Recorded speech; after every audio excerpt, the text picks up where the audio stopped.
사업을 하시거나 직장 생활 하시는 분들 이렇게 만나다 보면 과거에 비해서 경기가 매우 어렵다라는 이야기를 듣습니다. 미국뿐만 아니라 전 세계가 참 어려운 일들을 겪고 있다라는 것을 보도를 통해서도 여러분이 듣고 계실 거예요. 어떤 분은 코비드-19 코로나 시대보다 더 어려운 것 같다라고 말씀하는 분도 있고, 또 근래 미국에서 이 아이스의 단속으로 인하여 일할 사람을 구하기 어렵다라는 이야기도 듣습니다.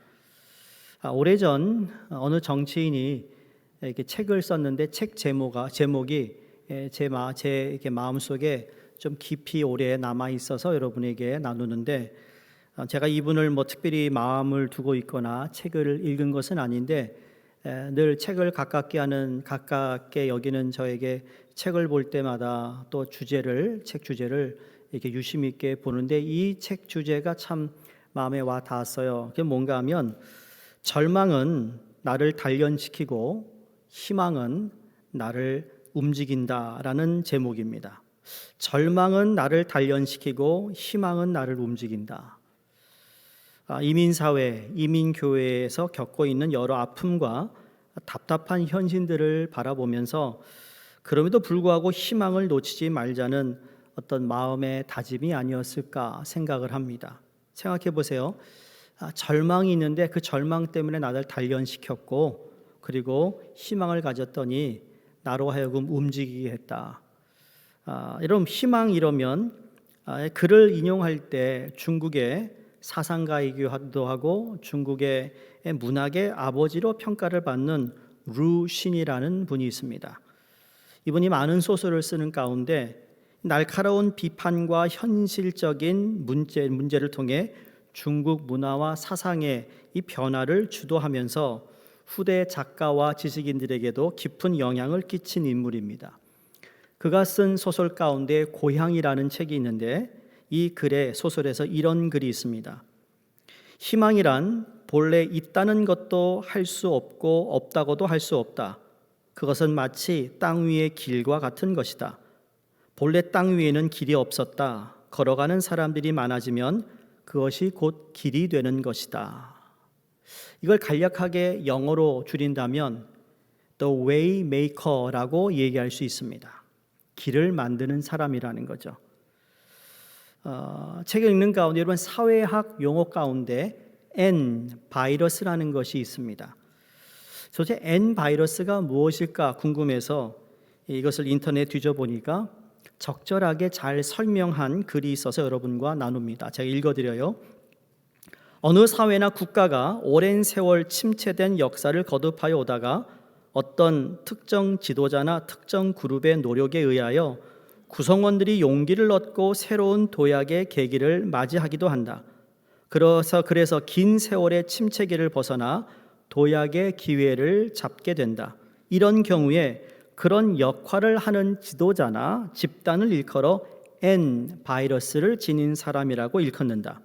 N 바이러스라 할 때 N은 영어에서 need에서 따온 말이다. 말하자면 개인과 공동체가 침체의 세월을 벗어나 도약의 시대로 나가는 동기를 부여받고 그 필요성을 깨닫게 하였다는 뜻으로 need라는 단어에서 N자를 따 N 바이러스라고 부르게 되었다. 이 N 바이러스라는 것은 사회적으로 분위기가 가라앉고 침체되고 이곳저곳에서 온통 부정적인 생각과 말들이 난무하게 될 때 그렇지 않다라고 말하고, 자꾸 절망적으로 생각하지 말라, 그리고 희망이 있다라는 것을 전하는 사람이 N 바이러스라는 겁니다. 여러분, 바이러스가 사람들에게 전염이 되잖아요. 우리가 코비드-19을 지나온 우리 모두가 다 알잖아요. 그때는 마스크를 써도, 사람을 스쳐 지나가도, 길가에 걸어가도 저기서 사람이 오면 피해가는 그럴 정도로 전염성이 강했습니다. 사람 마음속에 있는 어떤 것이 누군가에게 전염이 된다는 거예요. 그런데 N 바이러스를 가지고 있는 사람은 그 긍정적이고 낙관적이고 희망적인 생각이 주변의 수많은 사람들에게 전달된다는 것, 이건 참으로도 귀하다라는 거예요. 오늘 이 시간 이 예배를 드리고 있는 저와 여러분이, 여러분 루신이라는 분이 소설에서 말한 것처럼 본래 땅 위에는 길이 없었지만 걸어가는 사람이 많아지면 그것이 곧 길이 되는 것처럼, 희망이라는 것도 눈에 보이는 것이 없고 답답하지만 희망을 선포하고 희망을 말하는 N 바이러스를 퍼뜨리는 사람이 많으면 많을수록 희망이 있다라는 거예요. 저희는 우리 뉴욕 교회 성도님들이 N 바이러스를 퍼뜨리는 그리스도인이 되기를 바랍니다. 이 스태튼 아일랜드라는 섬에서 여러분이 N 바이러스를 퍼뜨리는 사람이 되시라고요. 여러분이 만나는 사람, 여러분이 대화하는 그 어떤 그곳에 희망이 생기고, 누군가를 만나 대화하면 그분이 용기가 생기고, 야, 이거 한번 해볼 만한 것이다 라는 마음다짐이 생기도록 만드는 N 바이러스가 우리 모두에게 필요한 거예요. 우리 교회뿐만 아니라 여러분 가정에서, 우리 구역에서 그 N 바이러스만 있는 사람이 있다면 여러분 순식간에, 시간 문제이죠, 다 전염될 수 있다라는 거예요. 근데 문제는 어떤 사람이 N 바이러스를 니드 바이러스로 살아가지 않고 N이 또 뭘 이게 우리에게 보여주냐면 네게티브라고 생각하면, 네게티브. 니드 바이러스도 있는데 네게티브 바이러스도 있는 거예요. 안 된다니까? 교회는 원래 그런 거야. 난 기대 안 한다니까? 그래도 기대했어? 이런 생각을 갖게 하는 것. 이게 네게티브 바이러스를 자꾸 퍼뜨리는 육적인 그리스도인들이 은혜 받고 성령의 사람이 되면 니드 바이러스로 참 긍정적이고 희망을 전파하고 그런 걸 가르치는 사람으로 바뀌게 될 줄로 믿습니다. 자, 오늘 본문은요, 저희가 이제 가을에 들어오면서 우리가 늘 매일 읽는 성경 말씀, 성경 통독을 통해 사무엘상을 읽기 시작하고 묵상하고 있는데, 오늘 본문 말씀인 7장 말씀을 우리가 그 전체를 이해하기 위해서는 사무엘상 4장으로 돌아가야 되는 거예요.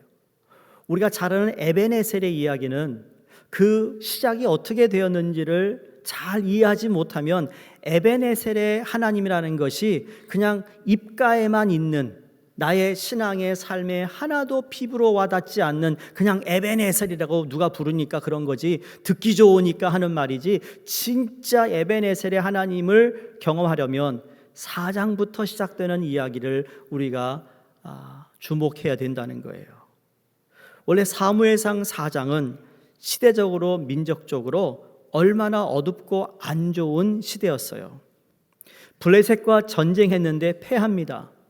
그 패해서 돌아온 이스라엘 이 지도자들이 우리가 왜 전쟁에서 패했나라고 그 원인을 좀 보았더니, 하나님의 언약궤를 가지고 가지 않아서 우리가 패했구나. 그러니까 다시 우리 전쟁터에 나가는데 이번엔 언약궤를 꼭 가지고 나가자. 왜? 하나님의 임재를 상징하는 거니까 언약궤가 나가면 우리가 분명히 승리할 것이다. 근데 어떻게 됐습니까? 더 크게 패배를 당합니다. 뿐만 아니라 하나님의 임재를 상징하는 언약궤를 빼앗기는 불운을 경험하게 됩니다. 국가적으로 엄청난 좌절과 절망이 백성들을 뒤덮던 그런 상황인데, 근데 이 오늘 이스라엘의 상태, 사무엘상 4장을 한마디로 줄이면 딱 한 단어가 나오는데 그게 바로 이가봇이라는 단어입니다. 사도의 사무엘상 4장 21절 22절입니다. 함께 보겠습니다. 이르기를 영광이 이스라엘에서 떠났다 하고 아이 이름을 이가봇이라 하였으니 하나님의 궤가 빼앗겼고 그의 시아버지와 남편이 죽었기 때문이며, 또 이르기를 하나님의 궤를 빼앗겼으므로 영광이 이스라엘에서 떠났다 하였더라.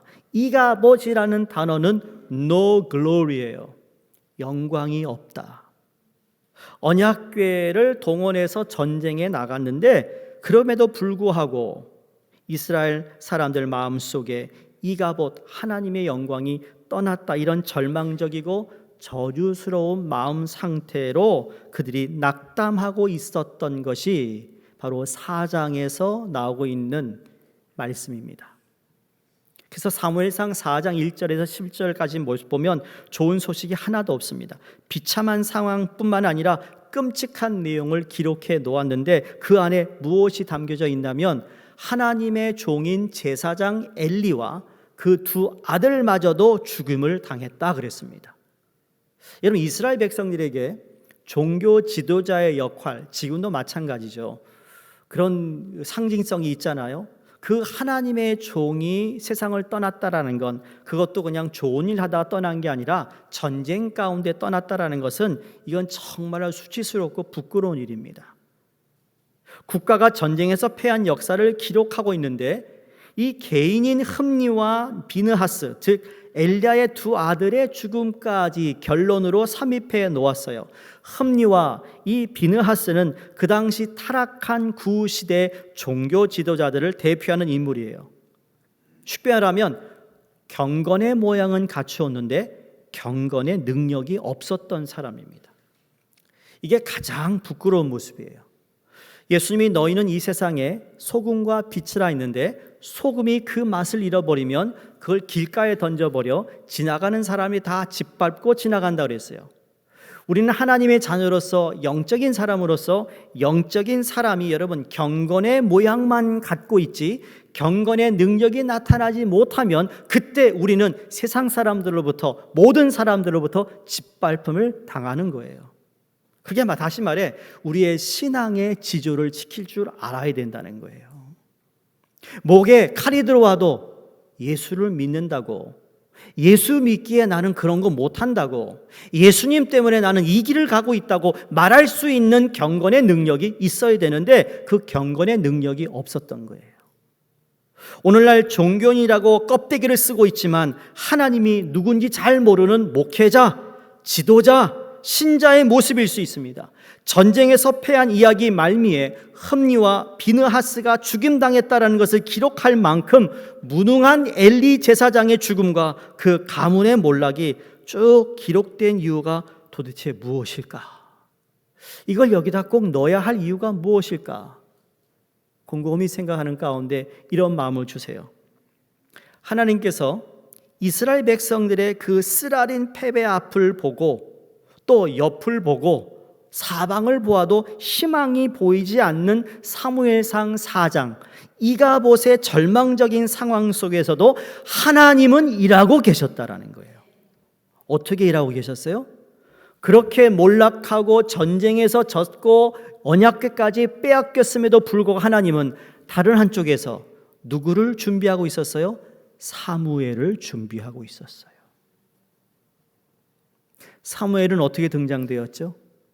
아기를 낳을 수 없는 여인, 하나님께 나와 늘 365일 기도하고 눈물로 기도했던 그 여인의 기도를 하나님이 응답해 주심으로 이 세상에 태어난 사무엘을 등장시키므로 엘리의 영적 지도자들 그 가문이 하나님께서 청산을 시키고 다시 하나님께서 새로운 하나님의 거룩한 백성의 나라를 세우기 위해 사무엘을 등장시키고 있다라는 거예요.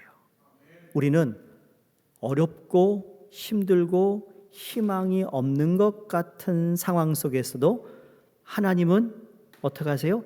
일하고 계세요. 일하고 계세요. 인간이 얼마나 무력합니까? 크리스찬 참 무력합니다. 어느 책을 보니까 믿는 사람이 생각하지 않고 살아가는 게 문제라는 거예요. 미국 사회도 똑같아요. 생각을 하면 내가 왜 예수를 믿는지, 내가 왜 교회를 가는지, 내가 왜 이 봉사를 하는지. 여러분 여기에 우리가 생각이 있어야 되잖아요. 그냥 끌려가는 게 아니라 나의 믿음의 확고한 담대함, 이 고백도 있지만 내가 왜 이 일을 하는지에 대해서 생각하는 그리스도인이 되어야 되는데 생각하지 않다 보니까 그냥 조그만 시험이 들어도 누구 이야기를 들으면 어떻게 해요? 푹푹 쓰러져 버려요. 푹푹 쓰러져 교회를 떠나요. 푹푹 쓰러져 싸워요. 감정이 상해요. 조금만 생각하면, 조금만 우리가 기도하면 이 일이 왜 벌어졌을까? 저 사람뿐만 아니라 나에게도 문제가 있지 않았을까라는 생각을 하면 돌아설 수 있는데 그 생각을 갖지 않고 그냥 픽픽 쓰러지고 있는 거예요. 여기 서 있는 목사도 얼마나 무력한지 모릅니다. 엔티들의 비난, 교회를 향한 비난의 잣대가 있고 교회 안에서도 네게티브 바이러스가 있어서 하나님은 여러분 그 안에서 아무것도 못하는 것 같지만 아니요, 하나님은 그 가운데서도 일하고 계심을 발견할 수 있는데 누가 발견하느냐? 하나님을 믿는 사람은 분명히 듣고 볼 수 있다고 믿습니다. 이 절망의 이가봇 속에서 그 악한 흠리와 비느하스를 척결하시고 무능한 엘리 제사장을 척결하시고 새로운 사무엘을 준비시키고 계신 하나님, 이것을 볼 줄 아는 영안이 열린 사람이 바로 N 바이러스를, 니드 바이러스를 퍼뜨릴 줄 아는 사람이라는 거예요. 우리의 영안을 열어 하나님을 보시면 오늘도 하나님은 일하고 계세요. 그래서 우리가 그 하나님께 회개하고 돌아오면 새로운 시대를 준비시키고 계시는 이 확신이 생길 줄로 믿습니다. 그뿐만 아니라 우리 자신이 N 바이러스를 퍼뜨리는 사람이 될 수 있다라는 거예요. 자, 이렇게 사무엘상 4장이 힘들고 어렵게 시작되는데 이제 7장으로 오면서 우리가 읽지 않았지만 여러분 본문의 3절을 한번 보시겠어요? 7장 3절입니다. 함께 읽겠습니다. 사무엘이 이스라엘 온 족속에게 말하여 이르되 만일 너희가 전심으로 여호와께 돌아오려거든 이방 신들과 아스다롯을 너희 중에서 제거하고 너희 마음을 여호와께로 향하여 그만을 섬기라. 그리하면 너희를 블레셋 사람의 손에서 건져내시리라. 자, 역사에 등장하자마자 사무엘이요, 이스라엘 백성들에게 N 바이러스를 퍼뜨리기 시작합니다. 근데 여기 보니까 3절에 중요한 접속사 하나가 나오는데 그게 그리하면입니다. 그리하면을 말하기 전에 무슨 얘기를 하죠? 우리가 회개하면, 우리의 마음을 돌이키면 아직도 희망이 있다라는 거예요. 이가봇의 저주가 영원히 지속되지 않는다는 거예요. 그리하면 어떻게 하면 집 팔고 논 팔고 전쟁에 패한 거 다 갚고 내 눈 한쪽 뽑아주고 뭐 내 팔 하나 잘라주고 이런 걸 하나님 요구한 것이 아니라 딱 한 가지예요. 너무 쉬운 거예요. 너희 마음만 돌이키면 된다는 거였어요. 지금까지 너희가 섬기고 있던 바알과 아스다론을 내려놓고 주님만을 섬기겠다라고 마음에 결정하여 돌이키면, 그러면 어떻게 해요? 블레셋으로부터 너희를 자유케 한다. 이가봇이라는 것을 잊어버리고 하나님이 새롭게 준비하신 놀라운 일들을 우리는 경험하게 된다는 거예요. 성도들 가운데 우리가 이민생활 아니면 지금까지 살아오면서 우리 오늘 특성도 그렇고 주의 은혜라 주의 은혜라 한평생 살아온 거 보니까 주의 은혜란 거예요. 그때는 은혜인 줄 몰랐어요. 은혜인 줄 몰라가지고 막 핏대 올리고 싸우고 그거 내 거야 막 이렇게 했지 않았어요. 근데 돌아보니까 그게 다 은혜였던 거예요. 할렐루야. 때로는 이가봇 같은 그런, 도대체 하나님이 나에게 무슨 도움을 주는 거야? 하나님 교회 갔더니 나에게 좀 뭐 이렇게 이런 이익 없이 매일 무슨 뭐 하라 하는 것 같은데 정말 너무 이젠 싫어, 안 하고 싶어, 그런 마음이 들 때 하나님 우리에게 다른 걸 요구하지 않았다라는 거예요. 리턴이에요. 리턴. 마음을 돌이키라. 여러분, 하나님 우리에게 주신 첫 번째 계명이 무엇인지 아시죠? 나 외에 다른 신을 두지 말라였어요. 하나님보다 더 의지하는 어떤 대상이 있으세요? 하나님보다 더 사랑하는 어떤 대상이 있으세요? 그 대상을 내려놓으라는 겁니다. 이러니까 어떤 많은 분들이 물질, 권력, 아니요. 여러분들이 너무 좋아해가지고 예배를 드리면서도 생각하는 거 있으세요? 예배를 드리러 왔음에도 불구하고 예배 끝나고 뭘 할 생각을 한다면 여러분, 이런 것들 정말 하나님이 아닌 다른 것들로 내 마음이 차여 있다라는 것들, 이런 것들을 하나님은 내려놓으라. 그리하면, 그때 그리하면이 등장하는 거예요. 내려놓지 않는 한 그리하면의 역사는 있지 않아요. 사랑하는 성도님들, 아직까지 여러분이 작게나 크게나 내가 붙잡고 있는 무언가 우상이 있다면 여러분 내려놓으시기 바랍니다. 그래야 그리하면의 은혜와 축복이 넘치는 겁니다. 돌이키시기를 주의 이름으로 축원합니다. 이렇게 N 바이러스에서 감염이 되어서 4절에 이르기면 이렇게 됩니다. 이에 이스라엘 자손이 바알과 아스타론을 제거하고 여호와만 섬기니라. 할렐루야. 그 말을 듣고는 이제 그들이 이 바알과 아스타롯을 제거하고 여호와는 섬기게 되면서, 그러면서 흥미로운 것은 4장에서 그들의 생활을 다 청산하고 7장의 은혜를 누리고 영적인 갈망에 나아갔는데, 놀랍게도 여러분 환경이나 상황은 달라진 것이 하나도 없었어요. 4장에 있었던 그 환경 상황이 7장에서 달라진 게 없어요. 똑같아요. 근데 7절에 보면 이스라엘 자손이 미스바에 모였다함을 블레셋 사람이 듣고 그 방백들이 이스라엘을 치러 올라온지라.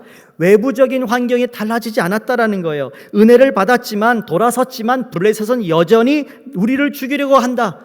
여기서 기억해야 할 것은 아무리 우리가 하나님의 은혜를 받았다 할지라도, 부흥을 사모한다 할지라도 우리를 넘어뜨리려는 세력, 저 악한 세력은 여전히 존재하고 있어요. 그래서 우리는 매일 영적 전쟁을 치른다라고 말하는 겁니다.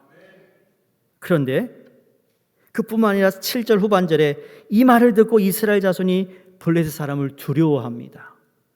너무 리얼하지 않아요? 이게 현실인 거예요. 내가 하나님 은혜를 받았어요. 그렇게 내가 살겠으면 했는데 내 현실의 장벽 앞에서 또 두려움이 와요. 이게 인간의 본능이에요. 보세요.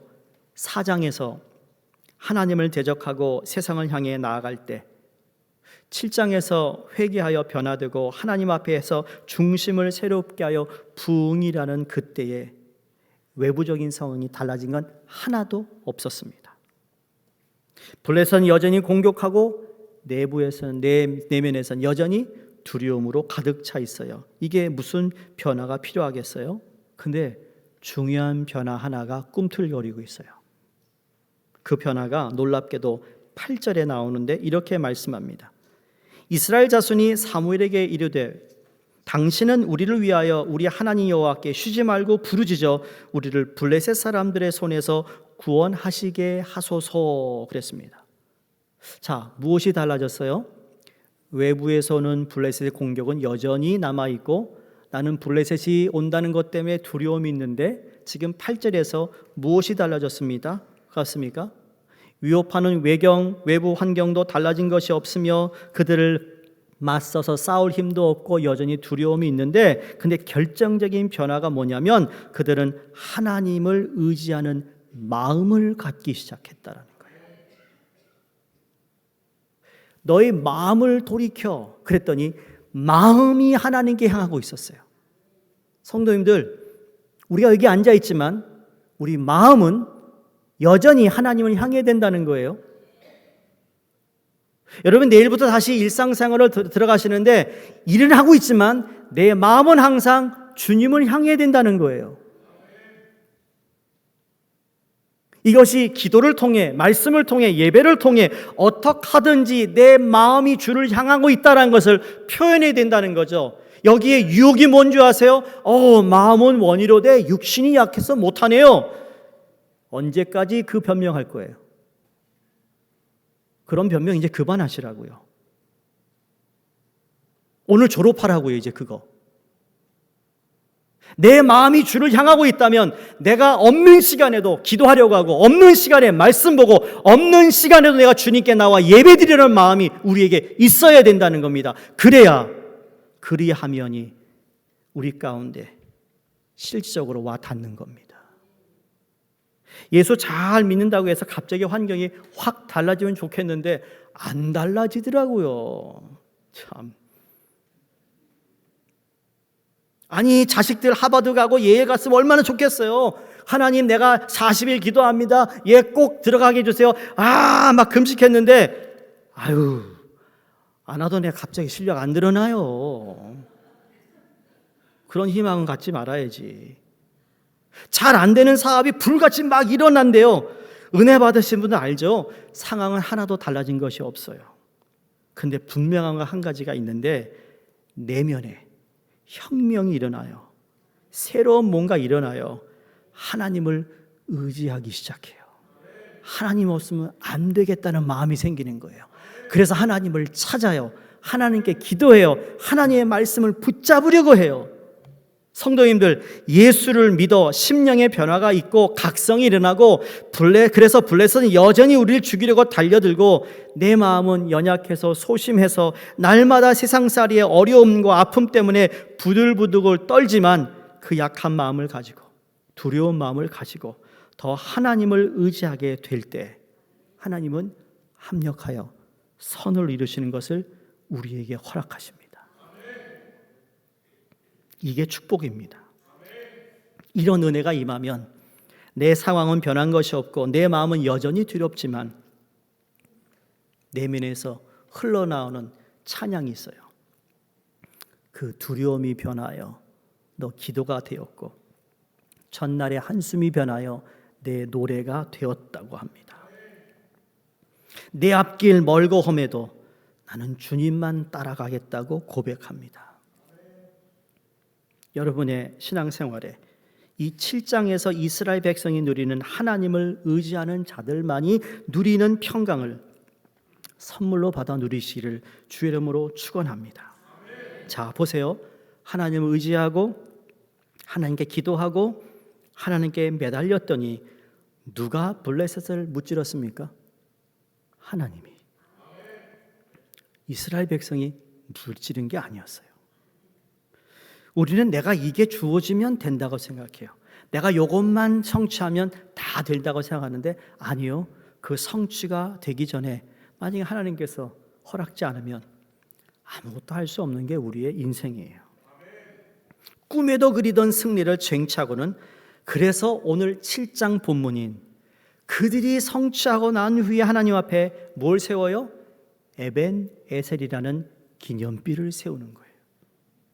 여러분, 은혜라는 건 그 과정에서도 약할 때 하나님을 붙잡고 의지하는 태도가 담겨져 있지만 중요한 것은 그런 은혜가 내게 임했을 때 나 역시 하나님께 은혜에 돌려드리는 삶을 살아야 된다는 거예요. 하나님 은혜였습니다.